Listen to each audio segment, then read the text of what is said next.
Should be good to go. What is up, everybody? Welcome to the 85th session of Tequila Tuesday. Our good friend, our bearded friend, Scott Leese, is speaking at an event in Austin today, so I'm going to kick things off. We have a very special session. We have Elizabeth Andrew with us today to talk about developing sales team engagement in remote and hybrid work environments. This is a topic that has basically been on the minds, in my opinion, of every B2B SaaS startup on the planet for the past 3 years. So, and I don't think it's going anywhere. I had the pleasure of first speaking with and meeting Elizabeth about 2 months ago, right around the time we kicked off Go-to-Market United. And Elizabeth's story, her track record just solidifies how much of a badass she is. 3-time VP sales, most recently been involved in building out Sales Compete, which I'll put in the chat, with co-founder Matt Sniff, and I believe Matt's on the call today. I'll post the website so folks can check it out, and hopefully Elizabeth can share a little bit about what she's doing there. But Elizabeth, super grateful to have you doing this. This is the first time in a while we've had a community member on Tequila Tuesday. So awesome to see you. Thank you for doing this, and I won't hog the mic any longer. I'll kick it over to you. Awesome. Well, thanks, Ryan. First of all, it's so great to be here. I'm such a huge fan of Scott and Ryan. I actually have used Scott as a coach on the side as well. And, of course, was a big fan of Thursday Night Sales and everything else that these guys have done. So this Go-to-Market United is a great place for all of us. And we're lucky to have this support system.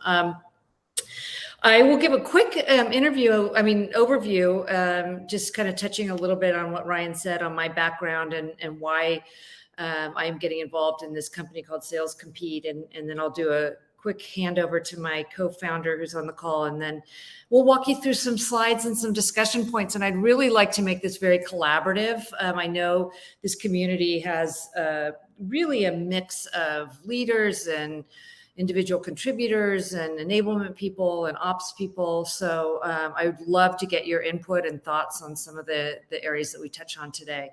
But just to kind of give that high level, again, I have a very unusual background for tech. I started out in the investment industry, ended up 15-year stay-at-home mom, raised my kids, and then in 2011 moved back to the Bay Area from the East Coast and relaunched a career in tech, and it's been super fun. I've been at companies like HelloSign and Dropbox and Pluma, and been through 2 exits, and 5-time sales leader, 3-time VP of sales. And I'm very, very excited because I have an opportunity now to help my co-founder here partner and build out this company called Sales Compete.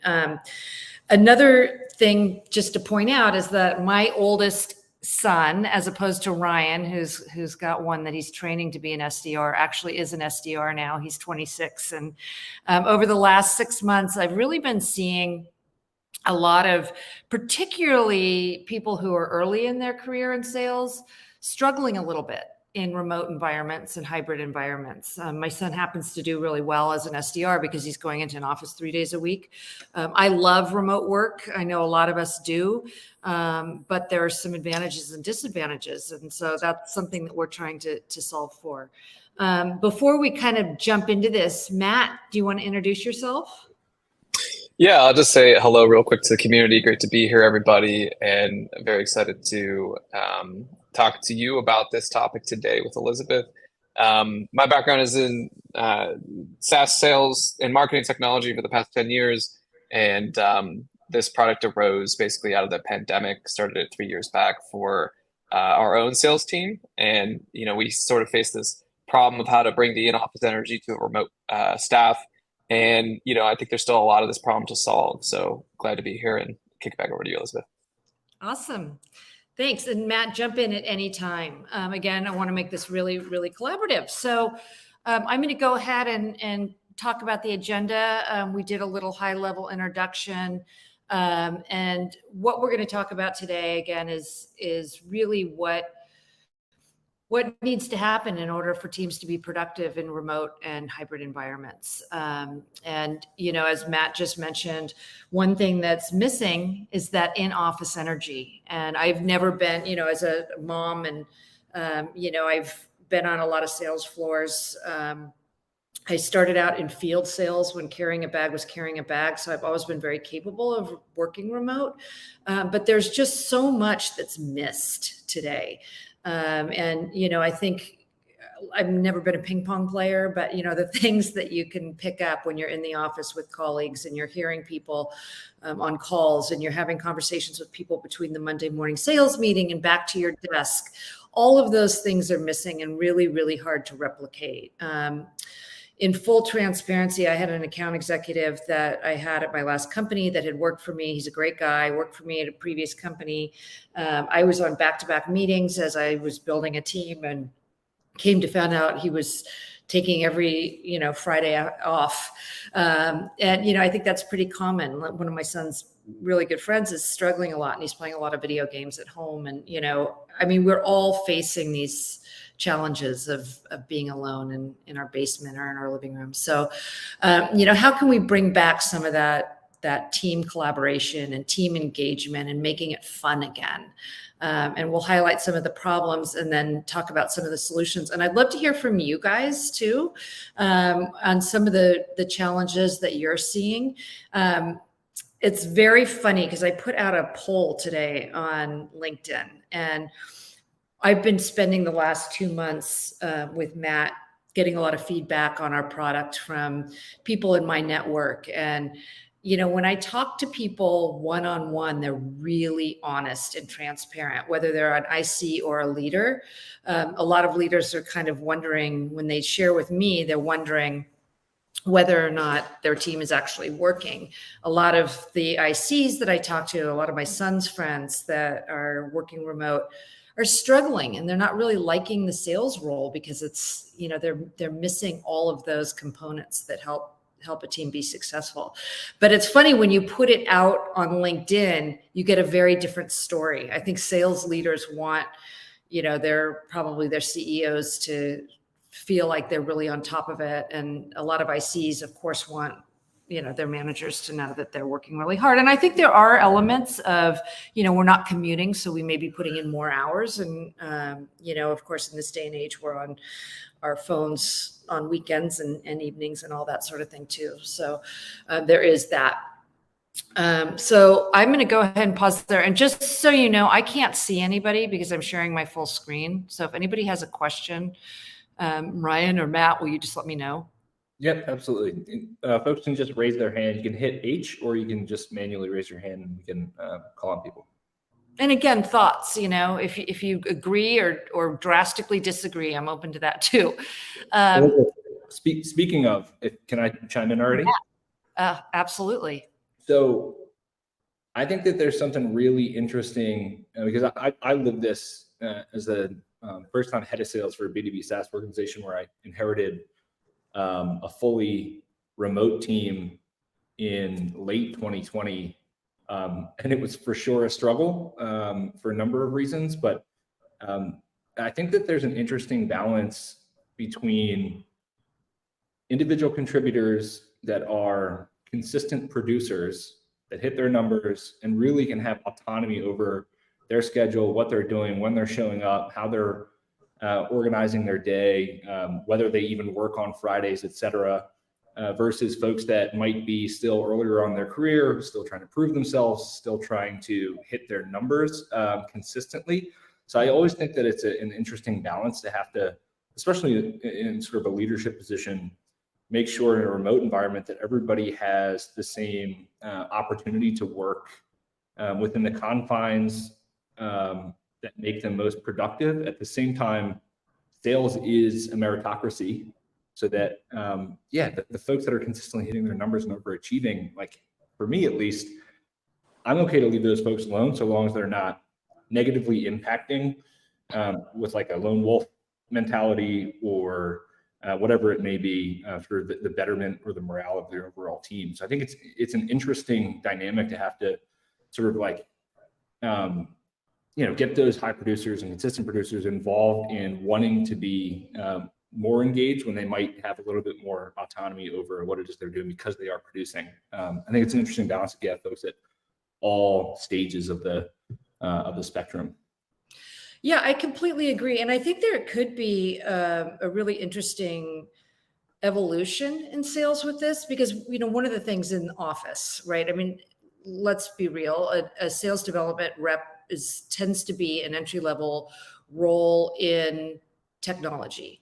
And so like one thing we saw at HelloSign is we'd get a lot of people that were coming out of school and it was their first job and they were an SDR, and they would realize within 6 to 12 months that they didn't want to be in sales. They wanted to be in marketing, or they wanted to do other things. And I think when you're in a remote environment, the key to being successful is definitely going to be a self-starter to a certain degree, right? And you've got to want to do the job. And so I think we're going to find, and we are finding like more and more, Matt and I have talked about this a bit. I mean, you're starting to see schools have degrees in sales. So it's really becoming more of a profession. But I think getting back to that, even if you are a top producer or you're very self-motivated and you've got the structure down, and I think that's a lot of it. It's knowing what to do, right? And but if you've got a lot of that down, you still need that team collaboration. And I've always said, I mean, it's funny, as a multi-time VP of sales, I've interviewed 1 million AEs, and over 50% of them say to me in an interview that they want to get into leadership at some point. Right. So even top producers, to have an ability to engage in coaching and teaching and competitions, and, helping to bring other reps along on the team is something that is really a big component to career development. Yeah. So I completely agree with you. And I've seen throughout my career, and I lived this as somebody that as an IC performed well over the course of my career. Normally the people that are consistent year in, year out, not month in, month out, top producers are the ones that want to give back to their team. And a lot of that, at least from my experience, maybe I'm projecting, is out of this feeling of like indebtedness to all of the people that helped me out when I had no freaking clue what the hell I was doing when I started, and dropped on a dime just to be able to support me. So I totally agree. The people that are consistent, the people that really you want to build your teams around and continue to bring into the fold and retain on your team are the top producers that do want to go out of their way to help keep people engaged, especially folks that might be a step or two behind them, whether it's by performance or tenure. So completely with you on that. Right. And when I started, I was an investment wholesaler working out in the field for Wells Fargo Asset Management and Franklin Funds. And I was calling on stock brokerage firms, and I moved to the Northeast and working out of my house and my car. But I was trained by the #2 investment wholesaler in the world out of New York, who was probably making $15 million in commission, crazy stuff. But, I learned how to structure my day. I'd have 4 in-person meetings, 4 days a week. I had 1 day that was follow-up and scheduling. I was always scheduled 2 weeks out. I managed my region in a way that I would start in a small portion of the region and build and add to that. And, there's ways that you see top performing salespeople and top performing sales teams. When you stick to the playbook and you stick to the processes, that's when you're really going to have that opportunity to crush those numbers. But I think that's easier for people who've been in an office and they've heard other people on the phone and they get the pitch and they understand the tools and all that sort of thing, but I think it's harder for people, particularly that have started in sales after March of 2020. And so this is something that, again, I know we're not doing product pitch here at all, but, Matt and I are pretty passionate about, and like wanting to create an ability for teams to collaborate and work together in a way that is easy. It is not going to be, making you adopt another software solution or something like that. Yeah, and just to add to everything that Elizabeth was saying, I do agree there is a rhythm to sales. I think we can all agree to that statement. There is something to say for getting off on the right foot as a new rep. in a remote first world, where that structure might not have been quite what it used to be in the office, especially if you're working remotely. But yeah, absolutely. This quote that's up, it's a little wordy, I know, for a PowerPoint, but I'm sure you've all had an opportunity to read it as we sort of talk through this. One of the things that this really makes me think of is Scott. Having worked with Scott a lot, he always talks about focusing on revenue generating activities. And, it just becomes a lot easier to do so much. There's data out there that a lot of us in leadership, as well as in, IC roles, spend a lot of time looking for the information, running reports, trying to get all that data. And so, the more that can be streamlined, the more you can focus on building pipeline and strengthening your customer relationships. Let me pause. Anybody else have anything else? Any thoughts? I think, sorry, this is Matt Sullivan. I think the one thing I would add, having gone through it, is I agree with everything that you've said. And from my belief standpoint, I think being in the office as a younger seller has, more positives than negatives per se. But I think regardless of that, if the company decides to go be remote first or remote supportive, they got to have the process and the onboarding in place in order to make up some of that that you lose from not being in the office, right? Because I found companies that were kind of towing the line each way, but regardless, there wasn't a plan either way, so you were kind of set up to fail regardless, right? So I would argue that the remote first thing is obviously here to stay, at least from a hybrid standpoint, but the companies that continue to struggle will be the ones that don't put a plan in place around what they decide to do from a company culture standpoint. Yeah, absolutely.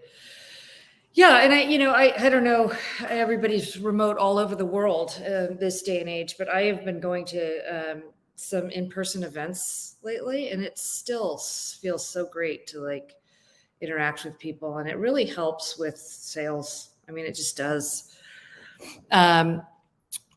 So who doesn't love a good meme?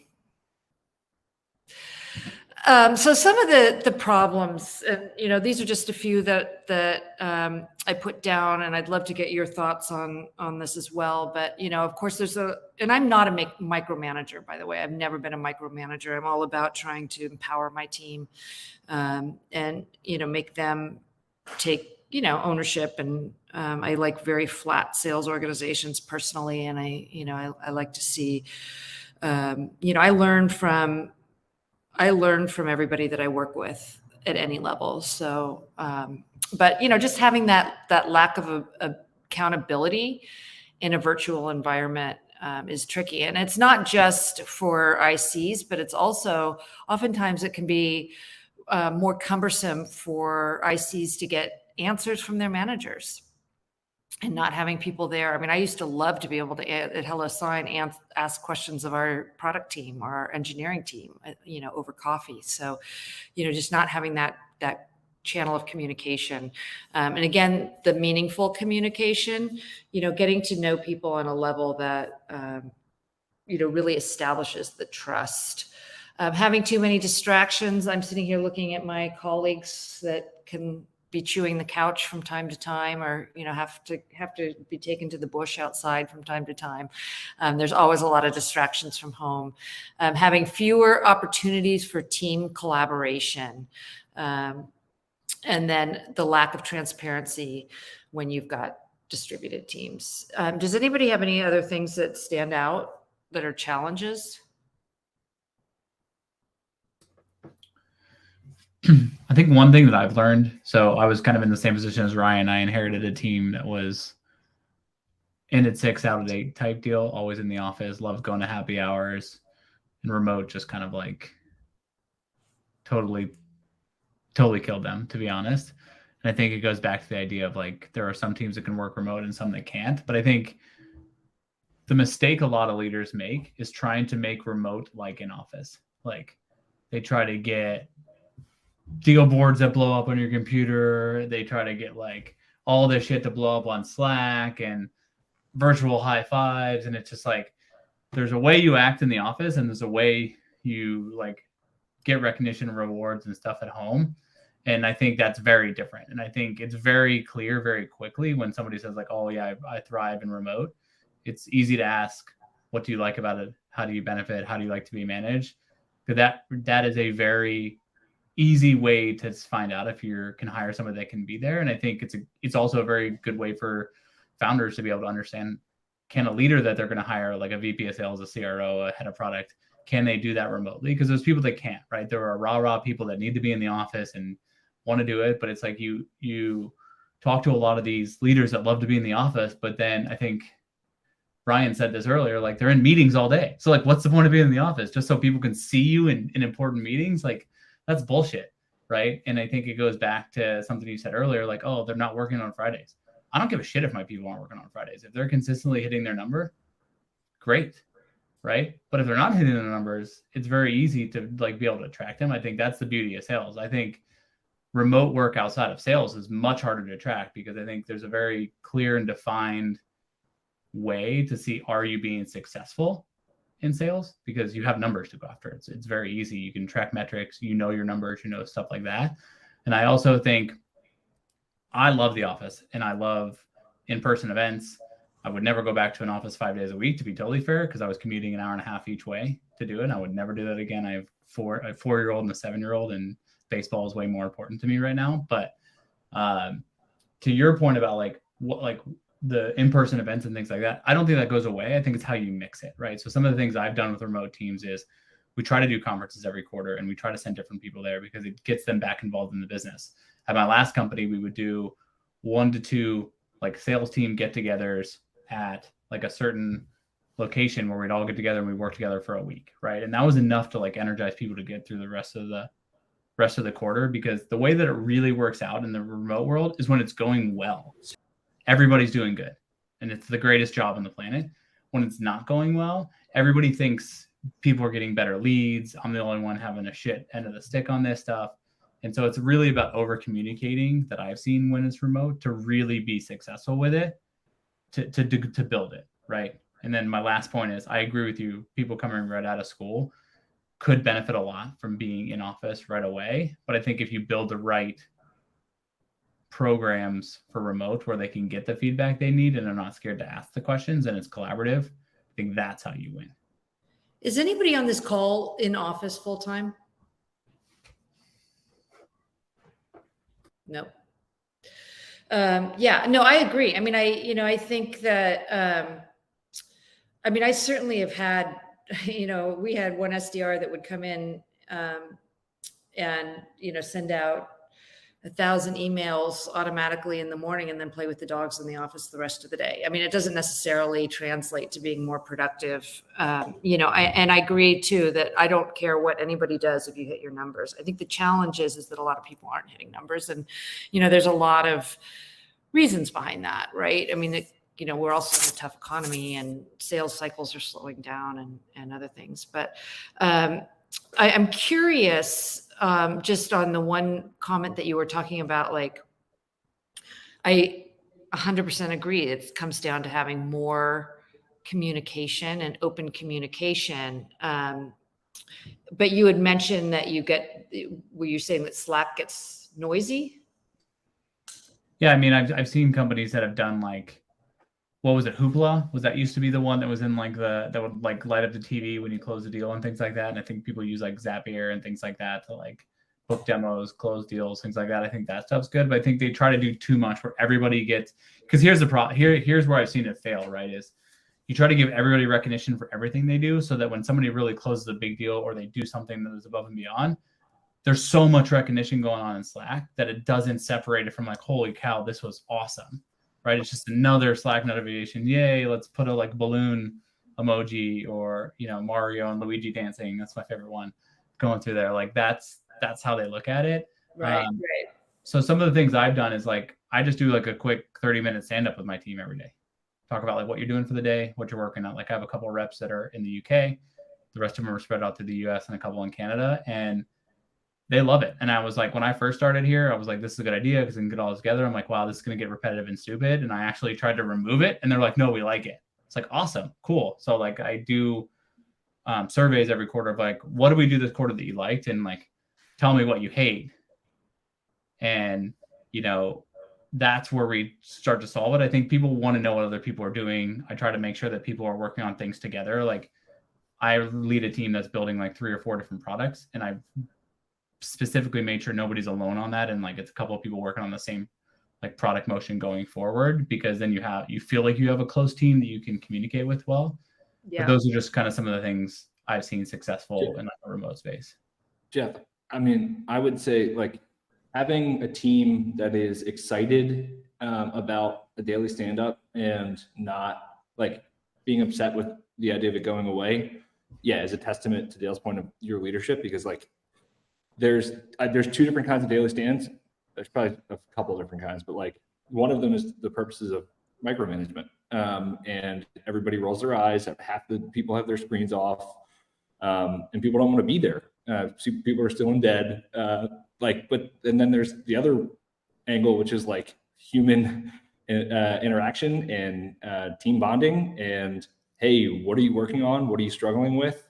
If you have a semblance of structure to that and consistency, it helps breathe that into the rest of the folks' day and lives. Like, so I think that's awesome. The fact that, because I had a similar experience. I had folks that were super amped up and wanted the daily stand because they knew they were going to get value out of it, and not just, hey, walk me through your pipeline. We don't need to walk through the pipeline, right? That's why we have Salesforce. That's why we have Gong. That's why we have 1,000 of the other tools. Sorry if there's somebody that sells a cool tool in here that I should have mentioned, but like we can look at it, right? But I think the stand-ups in the past have been like, are you making enough calls? Like, I think we're finally realizing with sales slowing down that calling people more doesn't lead to more sales. Calling the right people at the right time leads to more sales, period. Like you could have the perfect client, but if they're not in a buying cycle, however you want to define that, it doesn't matter how good you are.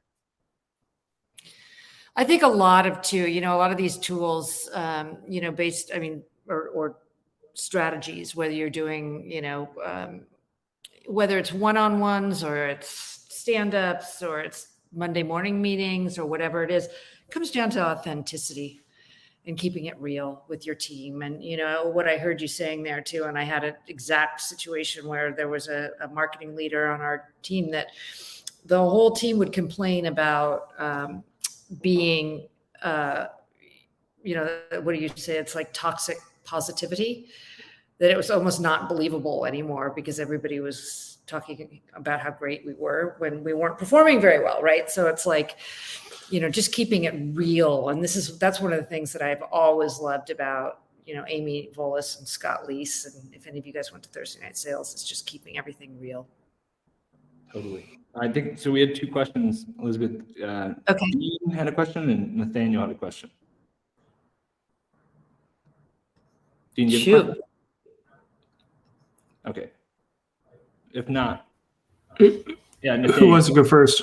Yeah, Dean, you can go next. Go ahead, Nathaniel. So one of the problems, you asked for additional problems with work from home that I've always found, particularly with more junior employees, is the lack of what I've called learning through osmosis, which is just literally overhearing other people in the office, overhearing other customer calls, and particularly overhearing other teams and more senior folks on their own team, right? It's very hard for an SDR, for instance, to grow into being an AE without hearing what AEs are doing every day. And the problem with Slack is it's all deliberate conversation or deliberate communications, right? And I haven't found a good alternative for these inadvertent conversations. Well, we hope you guys will look at Sales Compete. We're happy to demo that at another time because there's a lot of really, really cool features in there, for sure. But I don't know that you can ever entirely replicate sitting next to somebody and learning from them. But having a lot of those tools and gamification and abilities to provide real-time coaching and feedback. One of the things I know everybody loves Gong, and I like it too, but as a sales leader who goes back-to-back calls a lot, it's hard to go, by the time I go back and I listen to a Gong call, it's not real time. And so being able to keep it, that collaboration and feedback, not only, between sales leaders and ICs, but also between peers, and being able to see where everybody else is performing is so valuable. Was there one more question? Dean, my man, you got a question? Yeah, I kind of just want to hit on what you've been talking about. My history goes back 5 years. I've not done SaaS sales, and I don't even want to pretend that I have, but I have done cold calling sales my entire life. And what you're talking about, Elizabeth, is when you're sitting in a room, if you want to call it a boiler room, fine, fucking call it a boiler room, but you're there teaching each other, you're feeding off each other, you're telling them to, shut up.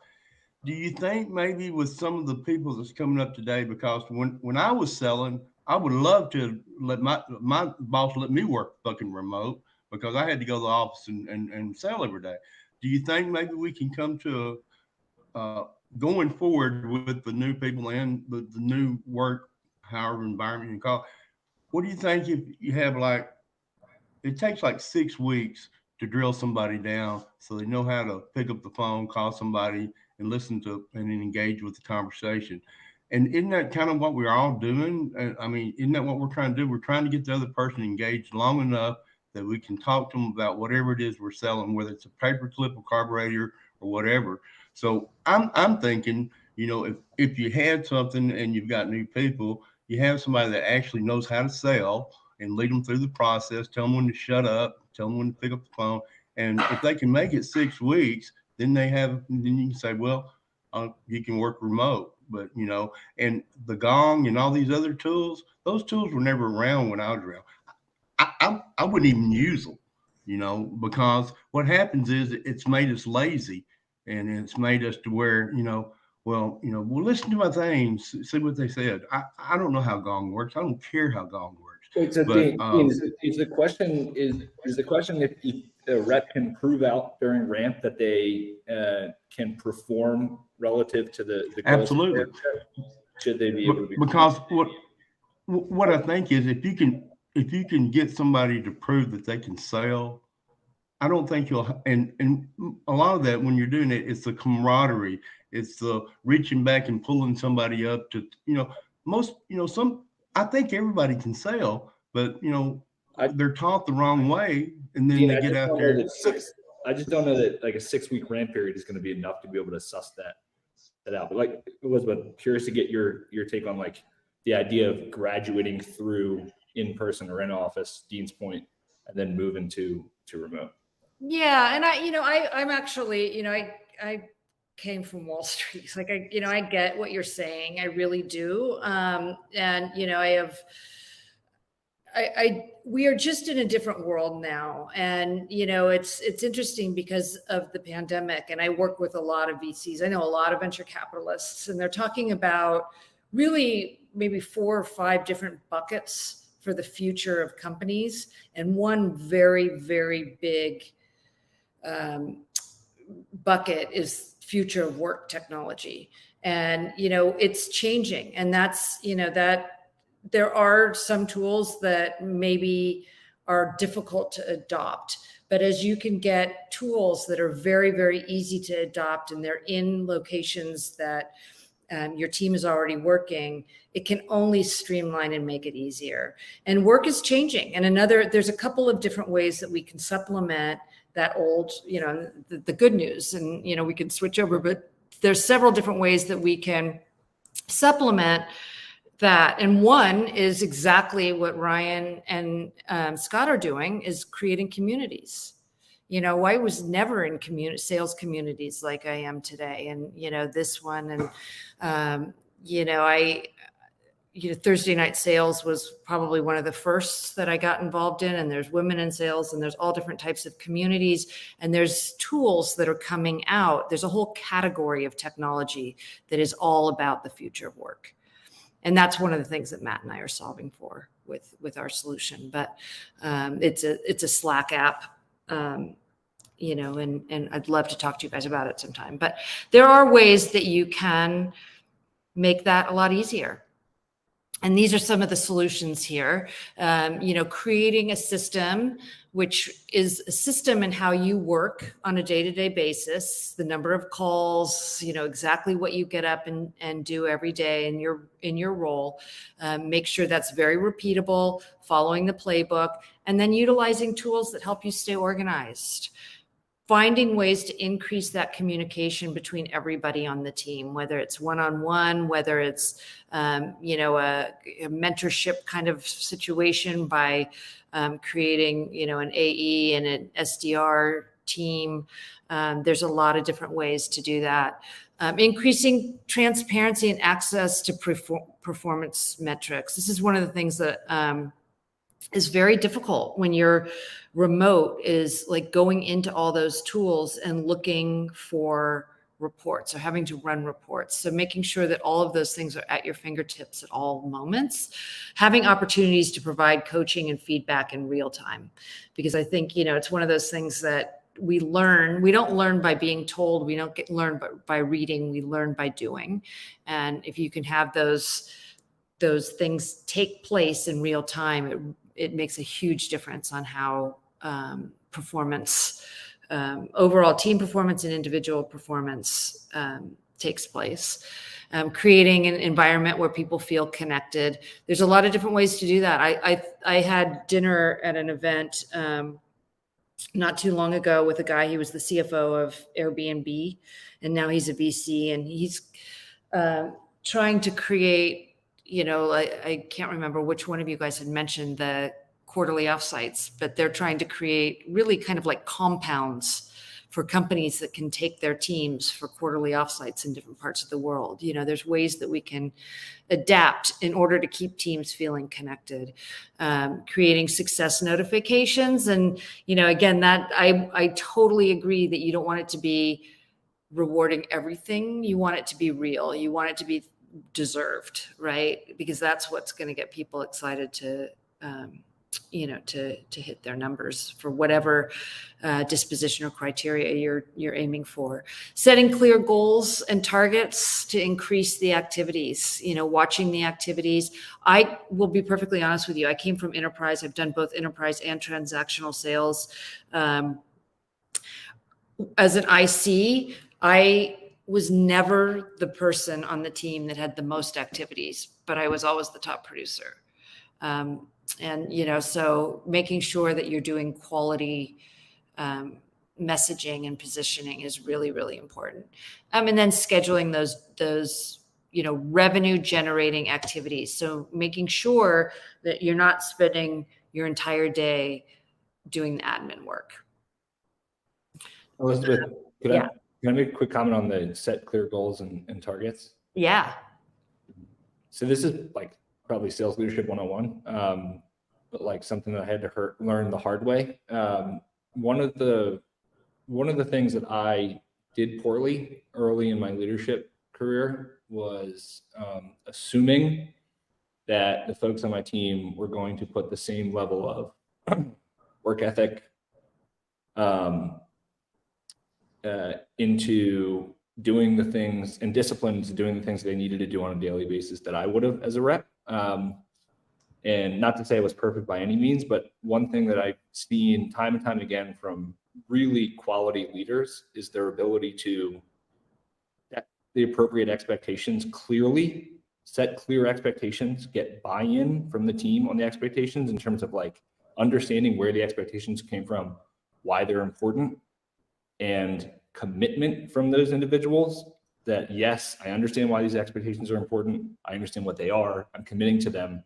And then the third piece, which is holding them accountable to actually delivering on those things. I think I gave a very long leash to a lot of folks that, as somebody that, as an IC that hated the idea of being micromanaged, the only time I ever considered quitting a sales job was when I was 450% to target over a quarter, and my manager was literally sitting over my shoulder because I was on the bottom half of the activity board asking why I wasn't making more calls. like I couldn't stand the idea of micromanagement, to the point where as a leader, I don't think I did a good enough job setting, confirming expectations, getting the buy-in from folks, and then holding them accountable, because I gave them that trust in that space.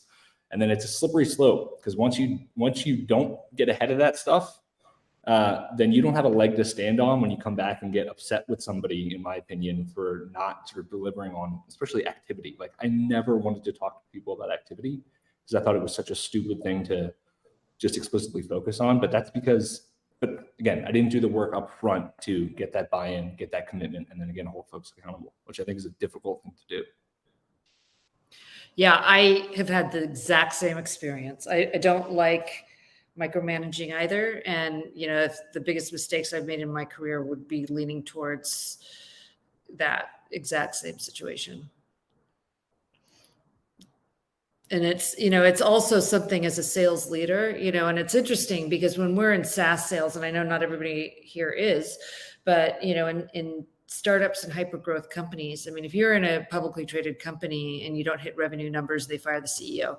You know, if you're in a startup or a high growth company, it's the sales, head of sales or sales team, you know, and so there's a lot of pressure, and that's why salespeople have the opportunity to make good money, you know, of course, but, you know, there's a lot of pressure and it's very difficult, you know, forecasting. I spend a lot of time with my teams forecasting and breaking down the forecast. And I've also made the mistake on a couple of roles where I've taken on as a sales leader too big of a number that's not realistic. So I think making sure that you've got those realistic, attainable goals does so much more than having these high growth goals that nobody can hit. Matt, do you have anything on here any other thoughts on the solutions? I think that you touched on a lot of really good stuff here, Elizabeth. I mean, I think there are a couple of things that were touched on, I think, in the chat. You know, I think success notifications is one. I think that keeping in mind the audience is a big thing here. It can be a bit much to celebrate everything. I think that is definitely noisy. But the bigger the win, the bigger the celebration. If you close a $300,000 deal, by all means, celebrate that in the general channel of your Teams or Slack workspace, and keep the little things maybe to just, you know, the people on your immediate team. Maybe it's the SDR team or the greater sales team. And I think the goals part is key. I think that's very that touches on the kind of the getting new reps up to speed topic. We touched on that a little bit. You know, how can you make sure that your reps are off on the right foot? You know, we talked about possibly getting them into the office for the first few weeks before they go remote. But I think being clear with those goals up front and making sure you have that framework in place. I think Brian was talking about to get them to commit to it and understand, you know, what's expected of them. That's just table stakes, I think. So, yeah. Yeah, absolutely. And this is a little bit of a kind of reiterating what we talked about, but just some strategies is really leveraging tools and automation wherever possible. One of the things that I'm hearing a lot from peers and leaders, you know, that everybody's reevaluating their tech stack these days. And, you know, it's such a critical piece, and adoption is something that's very hard. So making sure that you're leveraging tools and automation that is really where your team is functioning and working on the day-to-day is important. Over communicating is always better in a remote work environment. Simplifying your processes by working within those existing tools, letting your team explore what makes them the most productive while working remotely. And, you know, I also, you know, realize that every single person is an individual, and, you know, what motivates one person might not motivate somebody else. So, you know, making sure that you're really understanding what drives each one of your team members and working towards that, and conducting team building activities for your remote sales team. And I think that's one of the things that we miss is fun, just having fun. Any other ideas or thoughts? I'd love to just open it up. happy to tell you guys a little bit about Sales Compete. I know that's not the objective for today. We could take that on other calls if you want to learn about it. Take a look at the website. But does anybody have any other thoughts around becoming more effective in a remote or hybrid environment? I do. I know I've talked a lot, so Ryan, you can tell me to shut up if you want. One of the things that kind of piqued my interest is something you just said at the end there, Elizabeth, was like the transparency on goals. I think that's super important because the reality of remote work is people want to set their schedule. So like I have people on my team that want to work out in the morning, that want to work out after work, that want to have one woman on my team that loves going for a run in the middle of the day from 12 to 1. And it's like, great, set up your day so you can be able to do that. But I think if your goals aren't clear, they always feel guilty leaving the screen. It goes back to the, like, all the joke memes about like, how do you keep your Slack bubble green? Like, if the goals are clear, you give your team the confidence to step away for an hour or two. Shit, especially if they have kids. Maybe they go to a soccer game. Maybe they go do groceries in the middle of the day while like they're at daycare or something, so they don't have to drag them there. Like that stuff will keep people here longer and keep them more motivated than even them hitting their number, right? Because they're comfortable at work. And I think if anybody's ever worked in a environment where like it's always anxiety every single day, it sucks and you don't do your great work. Now there needs to be a little bit of anxiety because I feel like people work well under pressure. Same reason like college, everybody was big procrastinators. But I think that's a big thing that leaders should focus on in the remote world, is being very clear of what the expectations and goals are. And however long it takes, if that's 6 hours a day, great. If it's 8 hours a day, great. I always tell my reps, if you can do work and if you can do the day in 2 hours, great, work 2 hours. But think about if you worked 4 hours, what you could do if you were that effective, right? But I think that reminds me and kind of goes back to old school days of being in the office where like people just wanted to be in the office for 10 hours to be seen. But when you really think of like all the water cooler talk time, the 5 coffee breaks they went on, the hour lunch they sat there, like they really only worked 4 hours. So you put somebody in front of their screen at their home for 6 hours and they're really, really effective. I think you can get a lot more work done out of them and they're happier in both their life. And I know there's like a big argument between like, is work-life balance real? But that's a whole nother topic for, I think, a whole nother day. But that would be my 2 cents on like the goals. I thought that was really well said, is really be focused on, do they understand what their goals need to be? And I think that's how you build confidence in the team. Yeah, absolutely. And getting that, I think getting that, the more you can get that in front of them all the time on how they're tracking, it can be very motivating. I mean, if you're doing, if anybody's ever tried to do a remote power hour, if we're doing a remote power hour and let's say, we're all ICs and I find out Ryan booked a meeting, I'm going to be fired up, So you want to make sure that all of that information is transparent in the moment. I think I'd be interested to get perspective from an IC. Khalid, you want to come off mute? Is it Khalid? Yeah, it's Khalid.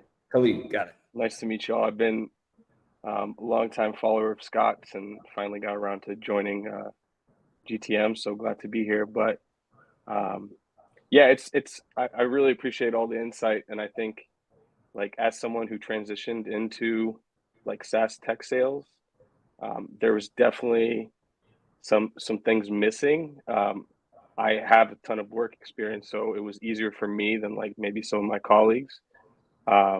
So I think just like having reached out individually to people and like seeing, hey, like how you doing? What do you think of this? Like, what do you think of that? Really opens doors to like just getting to know your teammates more, to where it doesn't, like, you actually look forward to the stand-ups that you have with them, and it doesn't necessarily have to be like work related. I know I don't like to share a ton of personal stuff with my colleagues, but there is like a good balance of doing that and like, yeah, I'm still like relatively private, but you find yourself opening up to your colleagues, which doesn't hurt, right? I work at a startup that started out with like 7 SDRs, and we had a manager that we directly reported to that it narrowed down to it's just me left as an SDR. over the past like year and a half. So that's been super interesting. And now I report like directly to the VP of sales. I literally talk to him maybe 3 times a week. I'm doing my own thing. And as long as I'm hitting my numbers, it's fine. But I still, now I talk to the AEs, and I still go out of my way to like talk to my colleagues, even when I don't necessarily want to. So, and that's been helpful to me. So yeah, that's my 2 cents. Yeah, I mean, it's too hard of a job. It should be fun, you know? I mean, we work hard. It's a hard job, you know? We can make a lot of money, but it's a hard job. And, you know, to be successful, I mean, the best salespeople I know are very self-motivated and, you know, and work very hard. But, you know, you still need the tools, you still need the information, and you still need the support, and you still need to be able to bounce ideas off of one another. It's a very, more than any other function, I think it's just that human connection is really important in sales. Elizabeth, if you're cool with me asking a little bit of a pointing question around sales compete, Yeah. I would love to.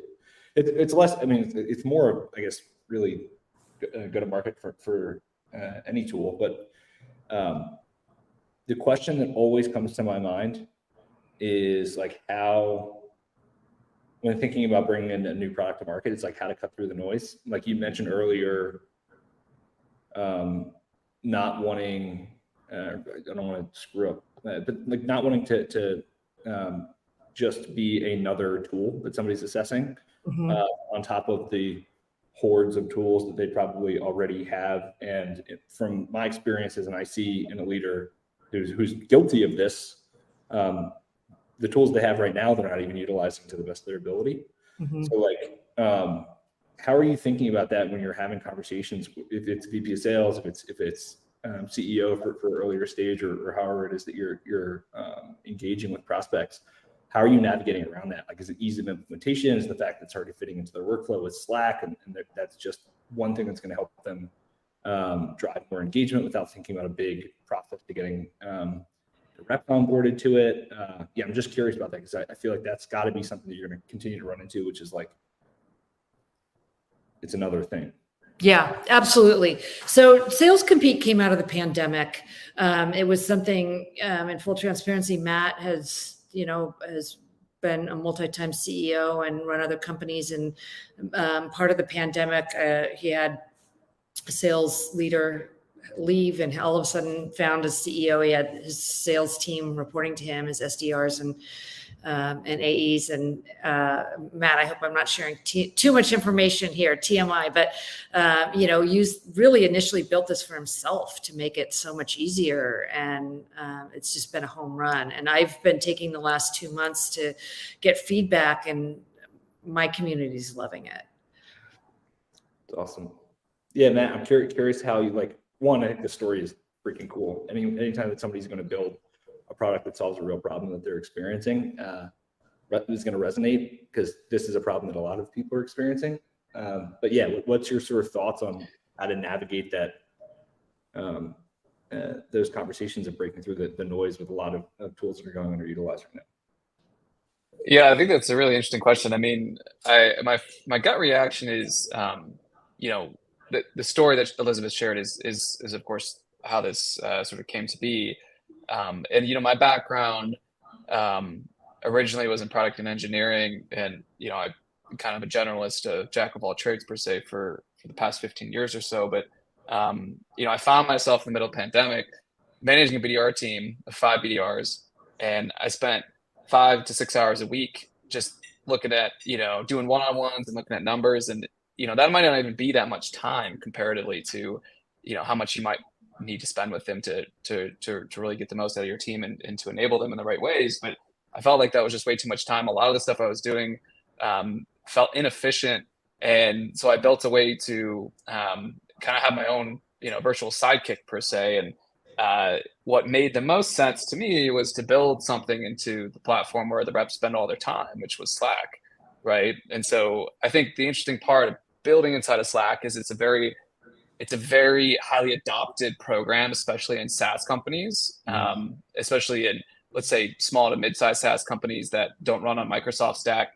And it is a very easy sale from the point of view that there's no registration, there's no roles and permissions set up, there's no lengthy onboarding. It's just click to install and you've got it, right? And I think there's actually historically been kind of a dearth of really well-built Slack apps. There's only a handful that people can even recall.